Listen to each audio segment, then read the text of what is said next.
দাদা আমরা চলে এসেছি, তাড়াতাড়ি মেয়েটা নিয়ে আসো বুঝলে, আমার একটা মেশিনে আর্জেন্ট কাজ রয়েছে, করতে হবে। দাদা আমি তো তোমাদেরই অপেক্ষা করছিলাম। আমাদের মেয়ে কখন থেকে সেজে বসে রয়েছে, তা ছেলে কোথায়? এই তো আমাদের ছেলে।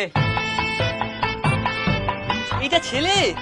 আমি তো ভাবলাম প্লাস্টিকের মধ্যে করে মিষ্টি বেঁধে নিয়েছো, তা এরকম ছেলের প্লাস্টিকের মধ্যে বেঁধে রেখে দিয়েছো কেন? কিরম মনে হচ্ছে? তোমরা যখন মেয়ে প্রথম নিয়ে আসো পান পাতা ঢেকে নে, তা আমাদের ছেলে কি গাঙ্গে জলে ভেসে আছে নাকি?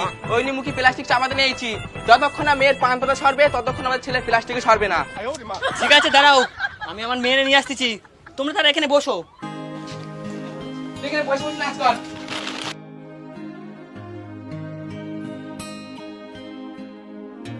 আচ্ছা বৌদি, বলছি ভাইপোর বিয়ে হচ্ছে, রান্না বান্না তো আমার করার কথা ছিল, তুই আমারে কি রান্না করতে দেবে না?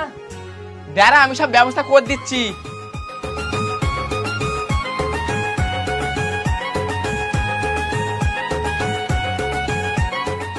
ও দাদা শোনে, তুমি কথা রয়েছে। হ্যাঁ দাদা বলো। বলতেছি তোমরা কি অন্য রাঁধুনি এনে রান্না করাচ্ছ না কি বলো দিনি? আমি বললুম আমি একটা রাঁধুনি নিয়ে আসবো। আরে না না দাদা, কোনো রাঁধুনি নিয়ে আসিনি। ওই যে দেখো গ্যাস রয়েছে আর ওখানে মালপত্র সব রয়েছে, তোমার রাঁধুনিকে বলো গিয়ে একটু রান্নাটা করে দিতি। তালি বৌদি, তুমি ভাইপোর বিয়েটা ভালো করে দাও, আমি কি রান্না বান্নাটা সামলে নিচ্ছি। শোন না, মাংস তরকারিটা একটু ঝাল ঝাল করবি, আর মাংস তরকারি ঝাল ঝাল খেতেই ভাল লাগে। আর বৌদি আমি না একটুখানি টিফিনও প্যাক করে নেবো, কোন তাহলে রাতে রান্না করতে লাগবে না।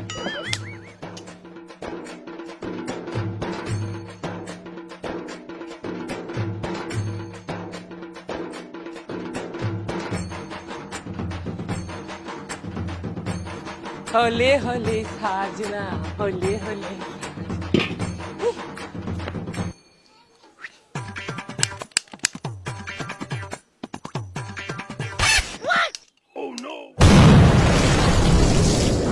কি hore